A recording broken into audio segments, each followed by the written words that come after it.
One of the most popular shows of the decade has finally met its climax.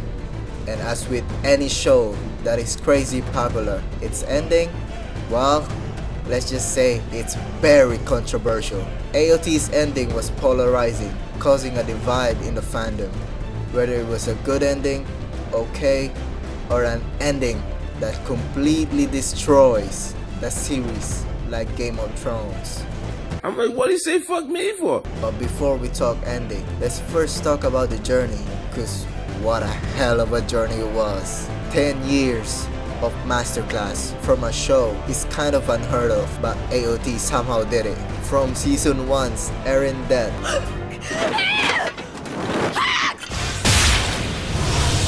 to the first glimpse we see that Eren does love Mikasa.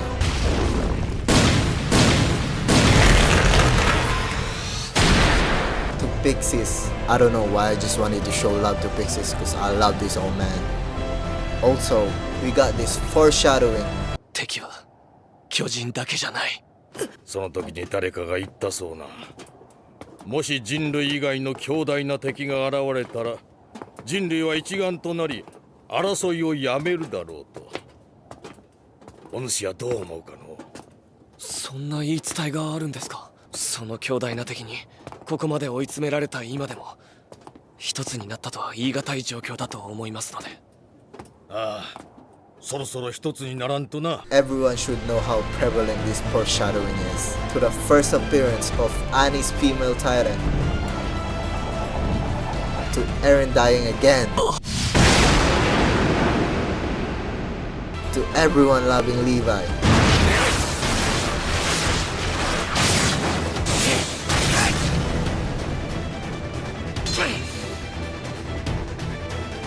To Eren fucking the shit out of the female titan.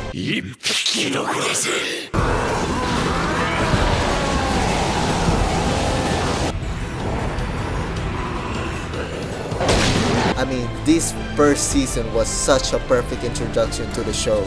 We also got the scene that is probably the biggest reason why Mikasa loved Eren so much. I think people underestimated in this moment how much it would mean for a child that has just lost her family to be shown that she is still loved and that she still has a family to come home to. Although different, it is still a family nonetheless. And it was Eren that showed her this, not the adult Grisha, but the kid her age showed her love right after she just lost the two only people that showed her love because they were isolated. And that is the reason why I think Mikasa loved Eren so much in just one moment.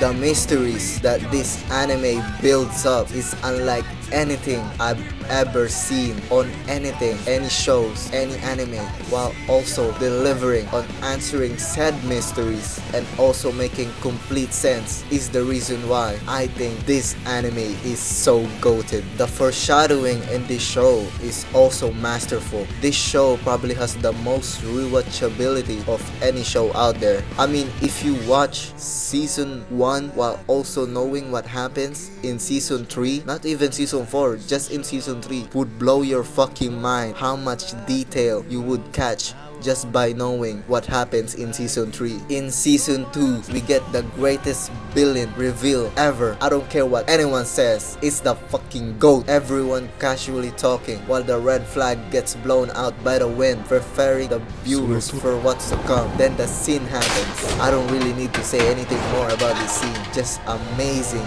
amazing directing by Isayama.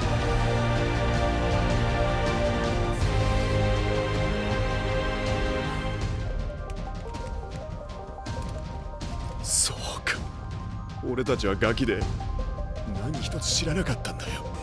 戦士として最後まで責任を果たすことだ。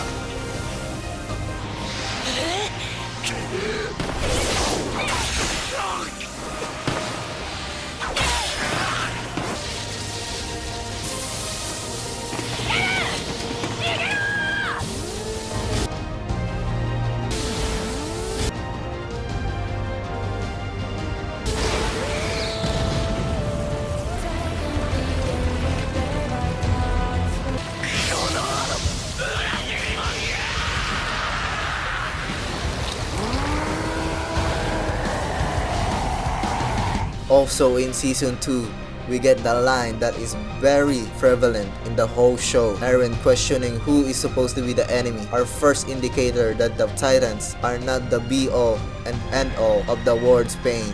Or is it? 大量殺人鬼だ。んなことを分かってんだよ。じゃあ一丁前に人らしく悩んだりしてんじゃねえよ。変えたのはお前らなんだぞ。分かってんのか人殺しが。その人殺しに何を求めてんだよお前は。反省してほしいのか謝ってほしいのか。お前らができるだけ苦しんで死ぬように努力するよ。エレン、あの二人をやっつけて終わりだと思ってる。それ大きな勘違いだ。はあ、敵がなんだ。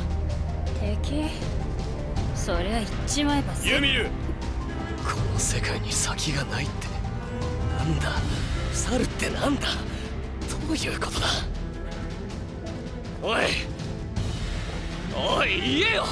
敵の正体はユミル。さあな。Also gotta show love to the low-key MVP of season 2, Ymir. This girl is written beautifully while also having the most beautiful OST probably in the whole 人 show. たちを騙したことへの罰じゃない。エイルと自分に言い聞かせ好き続けたことへの。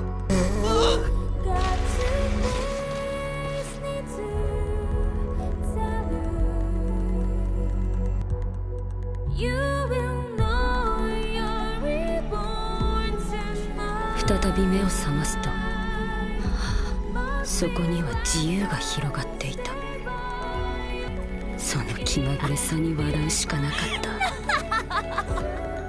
でもその時私は誓ったんだ。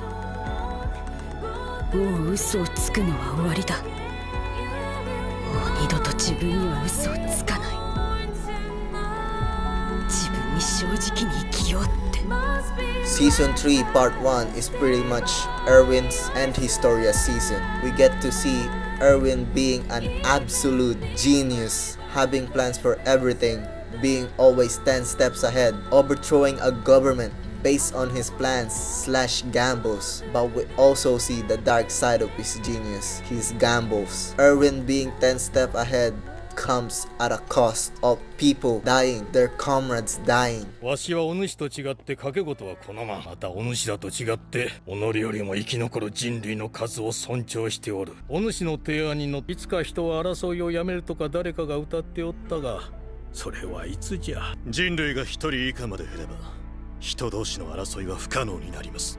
But Erwin was willing to make those sacrifices because of his dad's beliefs. That became his dreams. After his father died, that dream being that people outside the wall exist. So because of Erwin's dream, he became the greatest and worst leader of humanity.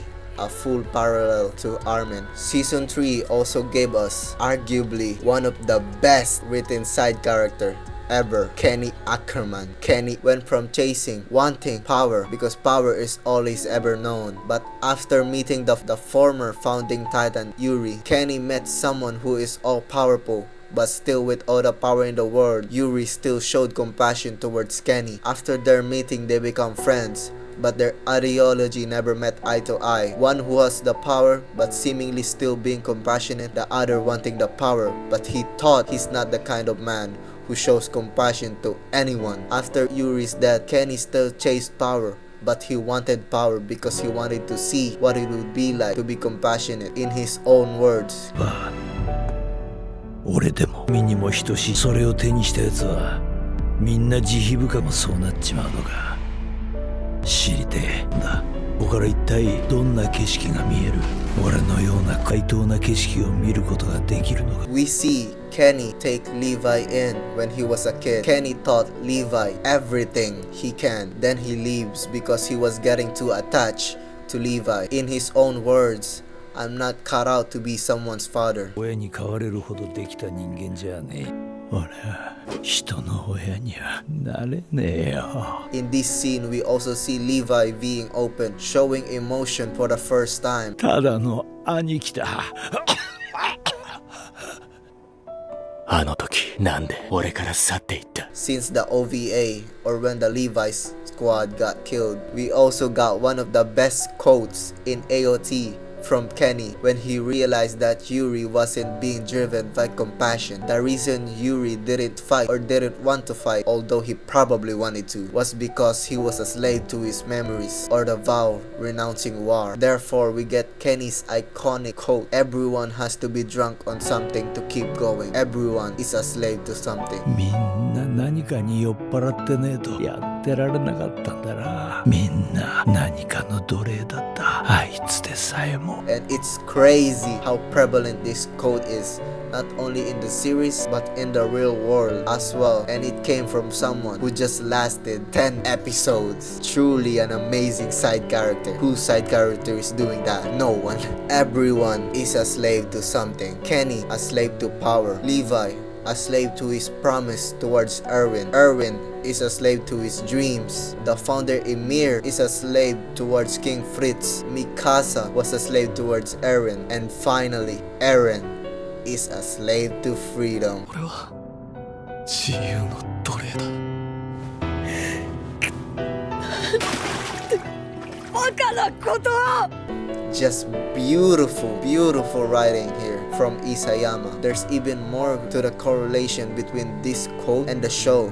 Stuff like his story of being a slave to the throne and a bunch of other stuff I won't get into. Kenny wanted to see what it would feel like to be compassionate, not realizing that him taking in Levi and getting attached to him was him showing he is capable of being compassionate. So in his last moment, he shows Levi compassion by giving him the Tyrant Serum and not using it himself. Also, in the manga, before Kenny kills Daimon Reeves, he says to him that Levi is his pride and joy. Season 3 Part 2 gave us the culmination of Erwin's character, and what a character it was. Also, probably the greatest side character of all time. Erwin has always been shown as a good leader. Erwin did this by what he calls gambles. At the end of the table sit all their comrades, sometimes even innocent people, and in the other side sit Erwin's dreams. Erwin has always pushed his soldier to keep fighting, to dedicate their hearts, convincing them it's for humanity, even though in reality it's for his selfish dream. So finally, back against the wall, literally, when everything seems hopeless, Erwin devised a plan. Erwin, facing death, still can't let go of his dreams. So Levi, his greatest soldier, the one that has always trusted and followed Erwin's calls, made a decision. 俺は選ぶぞ。夢を諦めて死んでくれ。新兵たちを地獄に導け。獣の巨人は俺が仕留める。Give up on your dreams. A soldier ordering the leader. Erwin's final mission, finally giving up on his dreams. Erwin gives us the greatest suicide mission speech ever and greatest war cry ever. あの兵士たちに意味を与えるのは我々だ。あの勇敢な死者を、哀れな死者を思うことができるのは聖者である我々だ。我々はここで死に、次の聖者に意味を託す。それこそ唯一この残酷な世界に抗う術なのだ。兵士を怒れ、兵士を叫べ、兵士を叩け。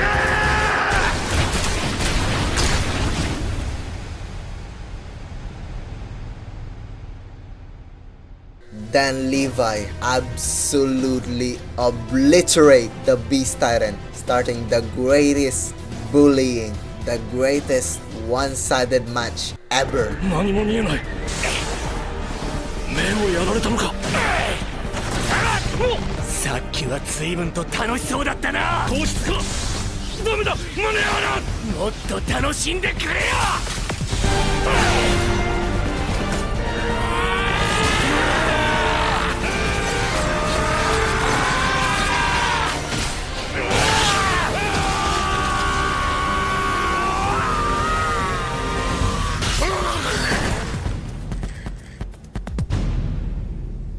そうだったよな。On the other side of the wall, we have Armin and the main characters also backed up against the wall. Same as Erwin, Armin devised a plan. Erwin and Armin has always been a parallel throughout the whole show. Both smart, great leaders.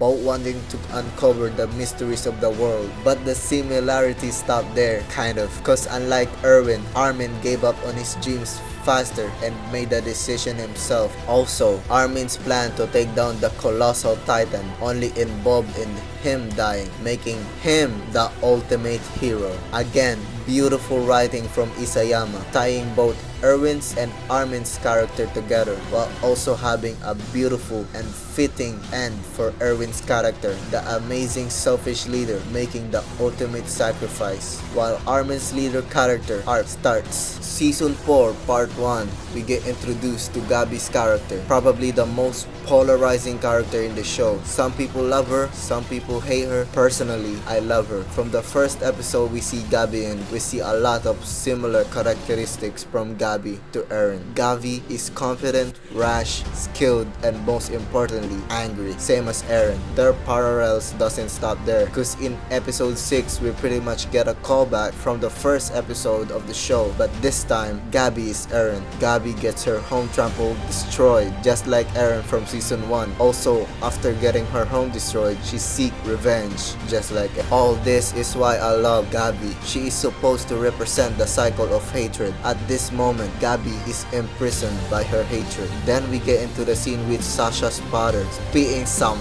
fire, giving us the lesson that this show has been building upon, the lesson that the show has been trying to tell from the beginning, since Eren, Reiner, Bertolt, Annie, Gabi, Falco, and all the other warriors, all of them have one thing in common, all of them children being used as weapons to start/lead wars. So Sasha's father gave us one of the best lessons in the show. We've gotta keep the children out of the forest, or else nothing is stopping it from happening again. It's up to us adults to shoulder the sins of the past. Such a powerful message that we'll talk about more later. But let's fast forward to season 4 part 2, since I have nothing else to talk about in part 1. I mean, we did get another Beast Titan beatdown by your boy Levi, Daddy Eren, Armin's Oppenheimer, Peak. Speaking of Peak, in part 2 we got Gabi's character development, finally realizing that the people she was taught to hate was just the same as her, people, not devils, people. Finally,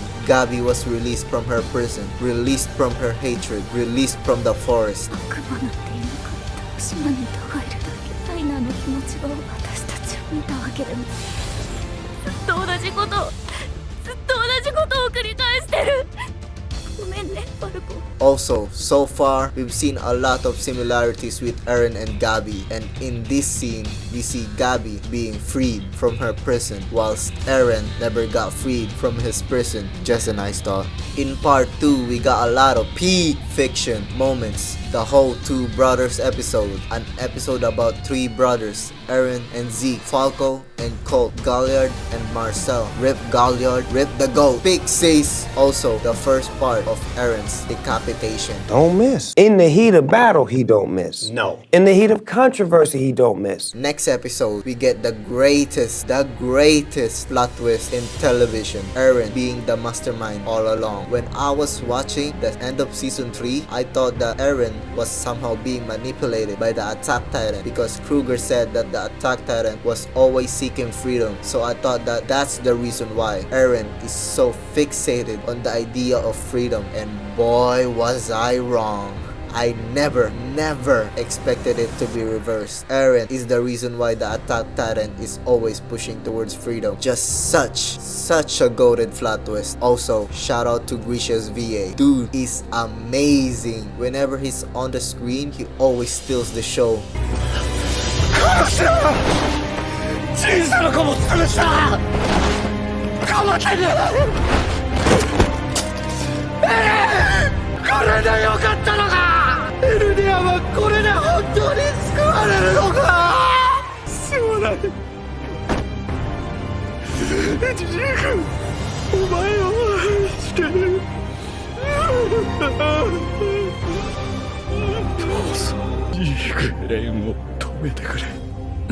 And then the rumbling happens, and we got a very lovely campfire scene. Flock getting out muscled by a grandma, Connie clapping two of his friends, Connie's VA,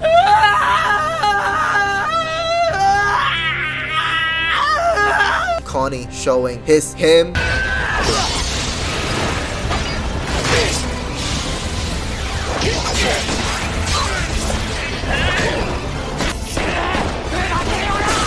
Mikasa making barbecues of their comrades.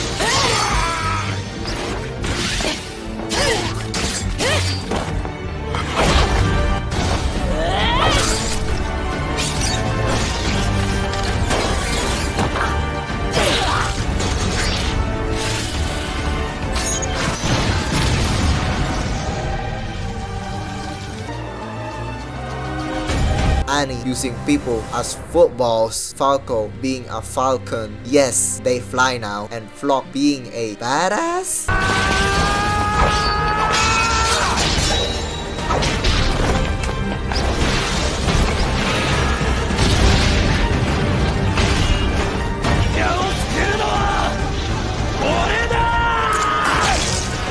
He don't miss. Two unks dying like a real G. ところで名前はキース・シャーです。テオ・マガト。And finally, Mikasa fumbling the bag. 俺はお前のなんだ。あなたは家族。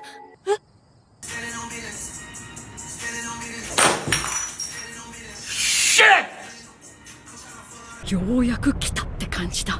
私の番が。こつけたい気分なんだよ。心臓を捧げよ。君が言ってんの初めて聞いたよ。やっぱり巨人って素晴らしいな。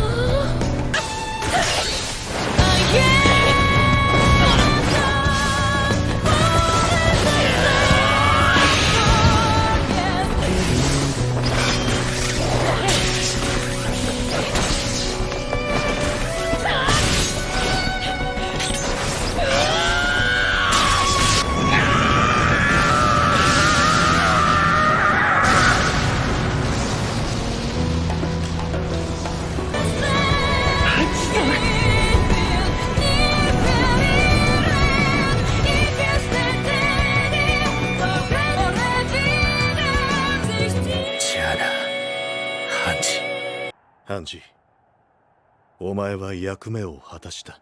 That takes us to the ending. The ending was good. Unlike the majority of the manga readers, I have always thought that the ending was fine, and then the anime elevated it and made a little change that made the whole anime finale better than the manga. And it was just changing one sentence from the manga. Just goes to show even a little change can make everything better. The sentence I'm talking about is this Armin sentence: "Thank you for committing genocide for us." Armin throughout the whole show has always been shown to be a pacifist, so this whole sentence just didn't make any sense for his character, so they changed it for the anime and it is much better. Let's go to hell together. This makes much more sense to Armin. Armin throughout the whole show has shown that he is insecure and overall has a low self-esteem. And let's not forget that Armin has killed hundreds of people. If Eren didn't do the rumbling, Armin would have the most bodies in AOT except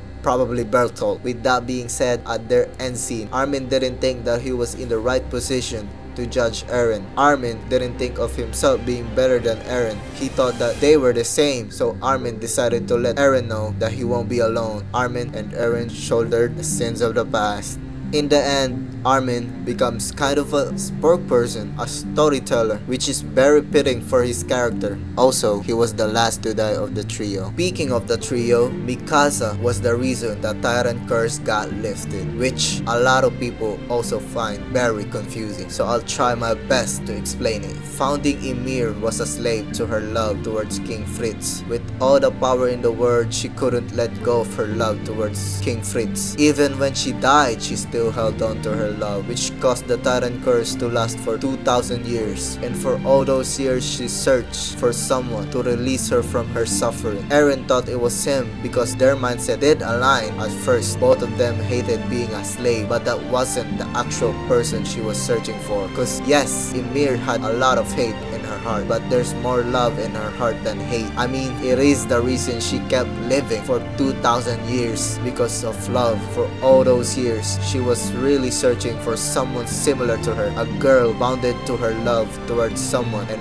finally, after 2,000 years, that girl showed up, and that girl is Mikasa. Because they're not only similar, they're quite literally a parallel of each other. So finally, a girl that Ymir was searching for showed up in the end. And even though both Ymir and Mikasa were bounded by love, Mikasa was able to let go of her love, and that was what Ymir was looking for all those years. Someone who was similar to her, who will do the thing she wasn't able to do, and that was to let go. And finally, Ymir was finally able to let go of her love towards King Fritz, thus ending the Titan curse. Also ending Mikasa's character, a girl who was bounded by love to Eren and be able to let go. But letting go doesn't mean forgetting. So Mikasa towards the end, even though she has already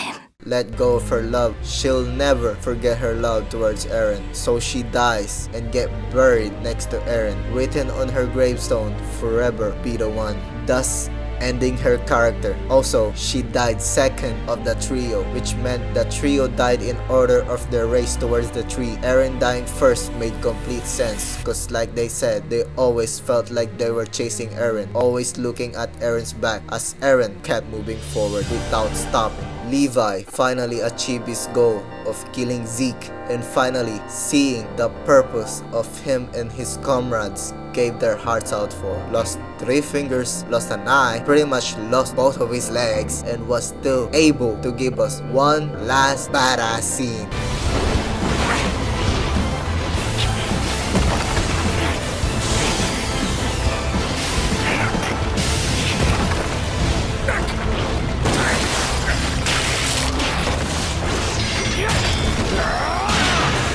Truly the GOAT. As Levi sits, he sees all the comrades he lost. He gives us one last Shinso Sasagio. We see Levi cry for the second time. First was him as a rookie, losing his friends. The last was him, a veteran, already lost majority of his friends and comrades, as finally the greatest soldier of humanity rests.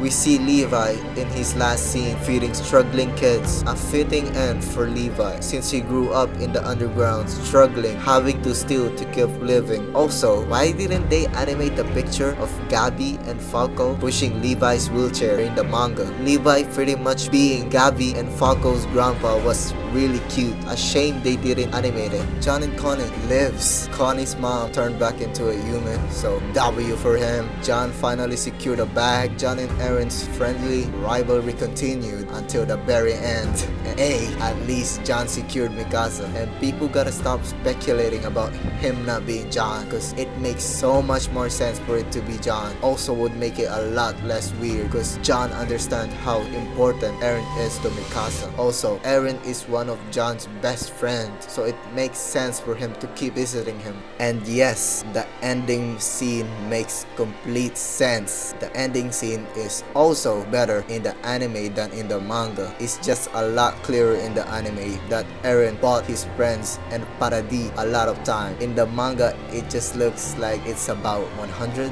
to 200 years. In the anime, it looks like thousands of years, which also gets confirmed in the opening of the last part, which is also called To You 2,000 years from now. So Eren bought his friends and Paradis 20,000 years before their inevitable demise, which means yes, Eren didn't do it for nothing. That's a lot of time. That much time could even mean that Paradis being destroyed could not be a retaliation from the rumbling, but a retaliation for a completely different thing. Let's not forget that after the rumbling, the Jaegers continued to grow as an unregistered army because Historia didn't like the Jaegers. So the Paradis being destroyed could be completely unrelated to the rumbling. So yes, Eren didn't do it for nothing, and it is much clearer in the anime, even though when the manga ending came out, I never thought that Eren did it for nothing. And with that, Attack on Titan finally ends. The ending had some holes, biggest being their explanation of the founder Ymir's powers, more specifically the worm looking thing. I feel like they didn't do a good job explaining that thing. For example, them killing Zeke stopped the rumbling, then that thing showed up. They said that if that thing reaches Eren, it might start the rumbling again. But when we first saw that thing, all it did was connect Eren's head to his body. He still needed Zeke to start the rumbling. Also, we know that Ymir's power came from that thing. And in the last fight, Eren was able to transform into a colossal titan, even though that thing wasn't even in Eren's body, symboling that Eren and Ymir were both separated. But Eren was still able to transform into a titan he never ate, like he had a connection with Ymir's power, even though he didn't. Even if you said that Ymir still had a connection with Eren's body, then why did they even need to connect with that thing if he already had a connection with Ymir? Just very confusing overall. Yes, the ending wasn't perfect, but it was still great. The ending didn't need to be perfect, it just needed to land. And yes, it did land. I think Isayama did the best he could to close out all the remaining character arcs and finish up the plot while also delivering a very, very thoughtful message. A message that he has been trying to convey the whole series. Even the mid-credits card had this message on it. There's two messages that Isayama has been trying to say the whole series. The first is the darker message. The fact that it doesn't matter what happens. As long as there's two people with conflicting ideology, conflict will always happen. Wars will always happen. People will always fight. As a famous saying goes, only the dead have seen the end of wars. As long as there is someone left to die, wars will continue to happen. But like Mikasa said, this world is cruel but beautiful at the same time. AOT gave us one more beautiful message, also shown in this scene where everyone is at the end of a cliff with the rumbling just right behind them. A mother with a baby falls while someone catches the baby. The baby being the only one with color, signifying that the baby should be everyone's focus. Everyone starts to try to save the baby, even if realistically they're only preserving the baby's life for a second. It doesn't matter, they're still trying to save the baby. As the rumbling stops, the color spreads from the baby to all the people. A beautiful scene to completely show the true message this show has been trying to tell since the start. To keep the children out of the forest. It's our job to try and teach our children better, because the only one that can change or affect the future is the children, so that our children can continue our search for eternal peace for this world. Another message AOT gave us is to not give up. No matter how dark the world gets, it doesn't eliminate us from trying. A shadow cannot show without light. No matter what you think about Attack on Titan's ending, the truth is AOT has given us 10 years and 4 seasons with 2 movies worth of masterpieces. Props to all the animators that brought us AOT. And of course, can't forget about the man Hajime Isayama for writing this masterpiece. Obviously, I can't speak for everyone, but personally, this show has done so much for me. This show has made me a better overall person, and thus, it is my personal greatest show, not just anime, but greatest show of all time.